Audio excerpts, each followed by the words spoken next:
Yesterday I talked about depression. But what is depression really?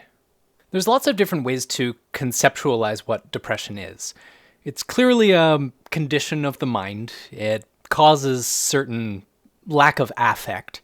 It reduces one's sense of joy and happiness and satisfaction and replaces it with an emptiness or a numbness that is.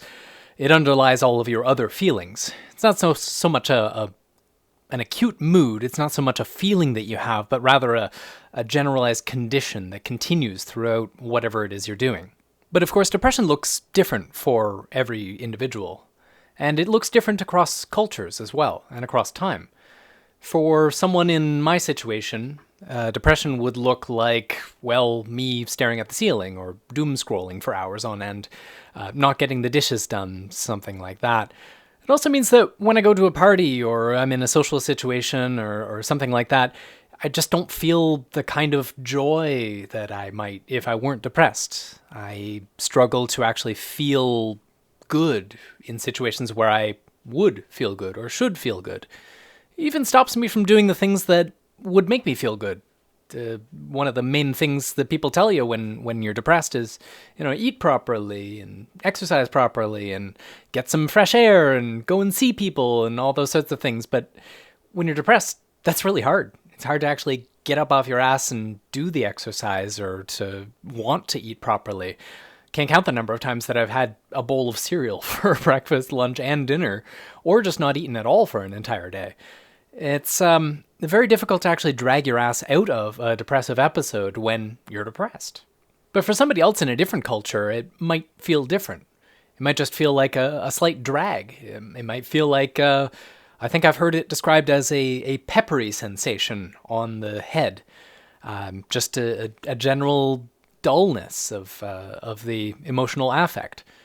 Based on the DSM-5 definition, the Diagnostic Statistical Manual that's commonly used for official psychiatric definitions, depression includes a lot of very familiar things. Depressed mood, nearly every day, markedly diminished interest in activities, weight loss or weight gain, slowing down of thought, reduction of physical movement, fatigue, feelings of worthlessness, indecisiveness, suicidality, that sort of thing. There's also a lot of associated conditions with this, including feelings of anxiety, feelings of paralysis. That's one that I get an awful lot. And so it's pretty broad in terms of how it's defined.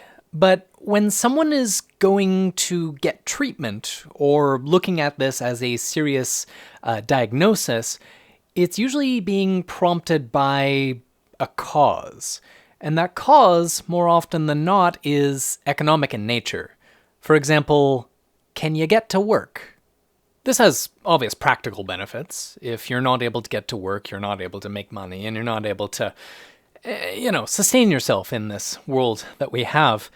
But it also biases the clinic in such a way that the intent is not so much to make you feel better, to treat the anguish that you're having, but rather to get you back to work. But what if it's work that's got you depressed? What if this life of waking up every morning earlier than you want to, dragging your ass halfway across town, sitting yourself in front of a desk or whatever else you do for 8 hours and not being able to see your family and not being able to see your pets and not being able to do the things that you want to do 5 days a week or possibly more? What if that has something to do with the reason why you're depressed?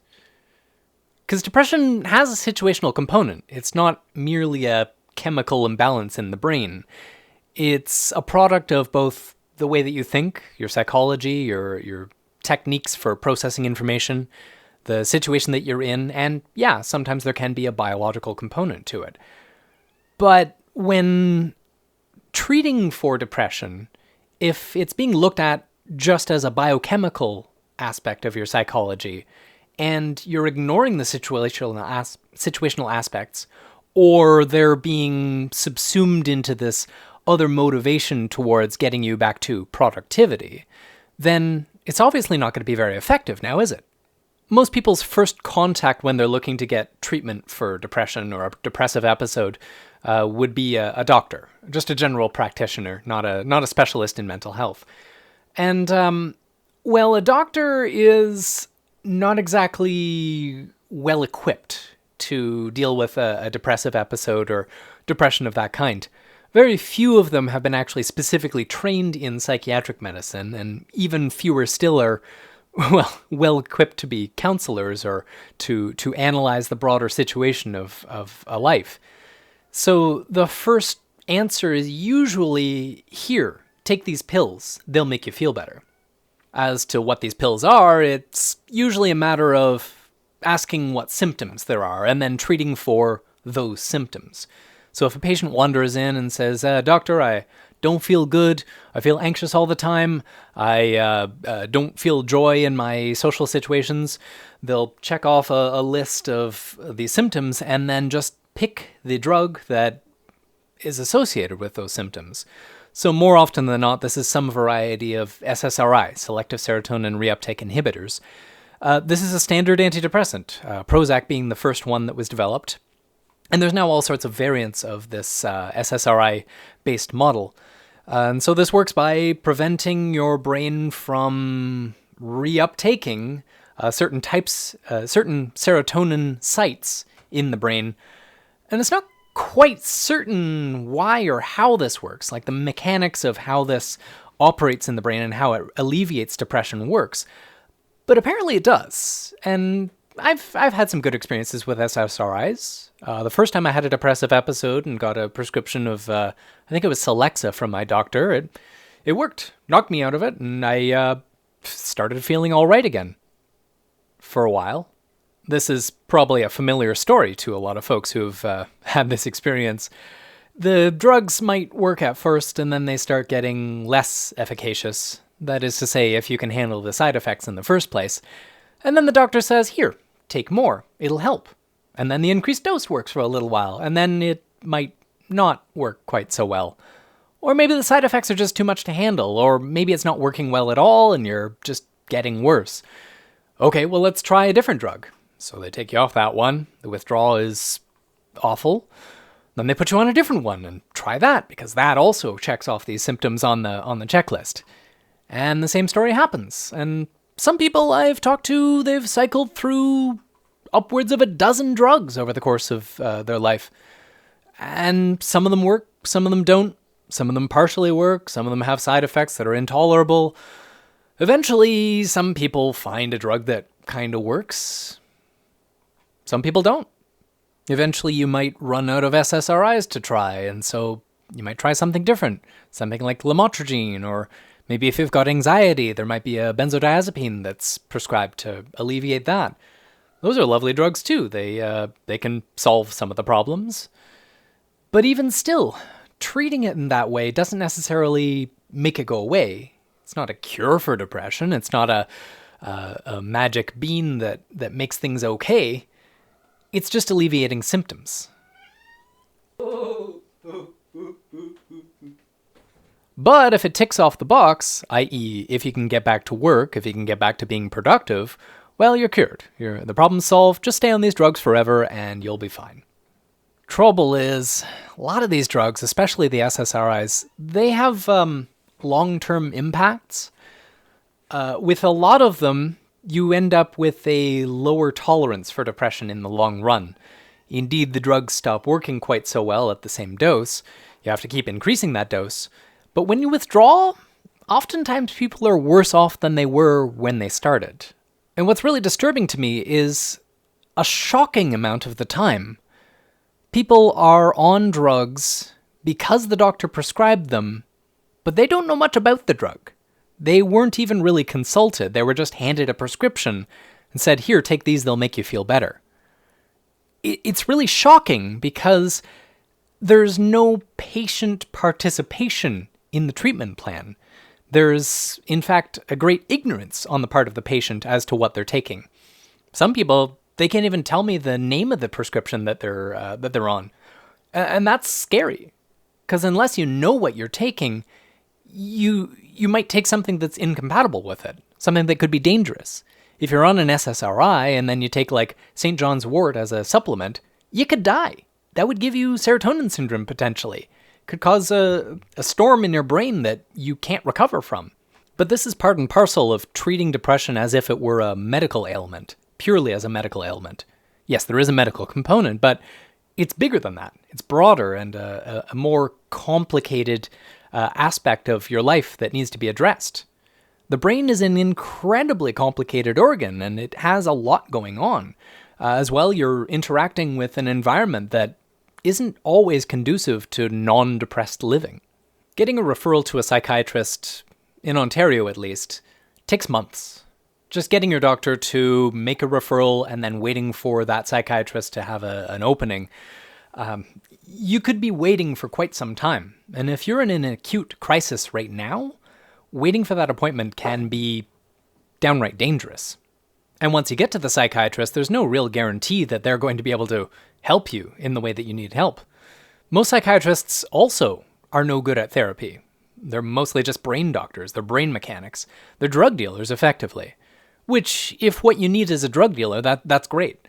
When you find a psychiatrist that really is able to work with you, that understands your situation, listens to what you're saying, and can work with you to find the appropriate drug, that can make a huge difference. It can basically let you customize what you want your brain to do and solve maybe the chemistry that will allow your brain to do that thing. On the other hand, a psychiatrist with a paternalistic attitude, one that won't really listen to you, that thinks that they know better, then, well, you can end up with something basically just to numb you out, something that can keep you subdued and docile and manageable and, well, able to get back to work. If normalcy is the goal of psychiatry, then that's what you end up with. You end up with some sort of prescription or some sort of course of treatment that will cut off all the edges that are preventing you from being able to work and live in this capitalistic society, but it doesn't necessarily do good for you. All it does is make it possible for you to survive. Therapy, on the other hand, can be pretty helpful, but hard to access and really expensive at times. Sure, there are some government programs, and it's getting a little bit easier to access nowadays, but for a private therapist at a private practice, you could be paying $100 or more per hour just for the privilege of being able to talk to somebody that can analyze and sort through your mental, bullshit. This is an in-depth process, too, and it often takes many, many sessions just to get you on the right road towards health. And even this, the therapy, also has a bias towards getting you back to work. And it may not be like work, it may not be getting you to your job, but to get you back to a place where you can survive in this capitalistic civilization, which, as I think we can all recognize, has some problems. It is in large part the cause of a bunch of the depression that we experience. I know for myself personally, just living in this situation, living in this society is kind of a bummer. I've never actually been able to work a full-time job for any length of time. I think I worked a 40-hour week for a year and a bit, but even then I was calling in sick probably once a week for most of that. I just couldn't hack it. I cannot handle that amount of emotional effort or physical effort for that amount of time on a regular basis. I'm just not cut out for it. And yeah, you can call me a wimp, but I don't have the stamina for it. I'm simply incapable. And I think the same is true of a lot of other people. And many people cram their way into it. They force themselves into working because, well, if they don't, they go poor and impoverished and possibly homeless. I have the luxury of a bit of a safety net, which prevents me from being completely destitute. Right now I'm relying on social assistance, which isn't great, but it's at least keeping me housed. This coercive pressure, though, certainly doesn't help. If someone isn't capable of the kind of long hours and hard work that is required to support yourself under capitalism, well, it's just not going to work. No amount of antidepressants, no amount of therapy is going to solve that problem. You're kind of destined to be poor. Based on this logic, depression, as we currently understand it, is actually an economic condition rather than a biochemical condition or even a psychological condition. Depression is, to a large extent, an incapacity, an incompatibility for the world in which we live. And, well, we could be doing a lot more to solve that problem, that's for sure. It's hard to imagine somebody who lives in a well-integrated, tribal hunter-gatherer society being depressed. If you've got the love of your community, constant social contact, and work that's fulfilling in a survival capacity, it would be very difficult to actually feel disconnected and disjointed in their daily life. You can see the results of your labor, you can see your family, you can see your friends all the time, and it's fully integrated with the way that you live. Whereas in our society, it's atomized. We're separated from our friends and our family most times, and in a very private zone in most situations. Our work is separated from us, as the Marxists might call it, alienated, and we don't really feel much connection to it as a result. There are certainly some kinds of work that I could feel connected to. I like doing these videos, for example. I could probably do this for quite a number of hours a week. But I don't see any way to get paid for that. Well, unless I make it as a YouTube superstar.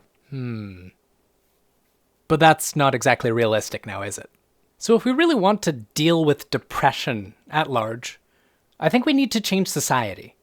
We would need a form of life that doesn't require you to do work that you don't really want to do, that you don't really feel connected to for that long every single week, just to get by. And I think economically we could probably manage that. A lot of the work that we do, a lot of the work that we're required to do, really isn't all that strictly necessary for our collective survival or even for our thriving. There's a lot of, as David Graeber calls them, bullshit jobs out there. Jobs that we could just completely do without and wouldn't really notice the difference anyway. The design of our world, the physical design, the aesthetic design, could also be a lot better. There's a lot of parts of the city that are just downright ugly. Concrete jungles, no trees, no foliage of any kind, just depressing and gray and ugly. And just having a greater integration with nature would certainly help my situation a lot. There's been studies done that suggest that just looking at nature, looking at trees and the fractal patterns of plant life makes a huge difference in terms of your state of mind in any given moment. And so when our world is full of parking lots that are totally sterile and cars and roads and straight lines, that has a negative health impact. If we just built our cities better, that could have an impact as well. And yeah, this will all be a lot easier when the pandemic's over. And I should hope that this is an opportunity for us to change our social culture as well. Whereas before we had to go someplace where you had to pay to be around one another, a bar or a cafe or something like that, where you had to actually buy a product in order just to socialize in a public environment, we've in large part lost our public commons. It's difficult to actually be in a place with people. I mean, there's public parks and things like that, but oftentimes one is encouraged to move along by some implied social pressures. There needs to be more public space in the city environment so that we can just meet people and see people and socialize in a casual way without having to be in a high pressure sales environment.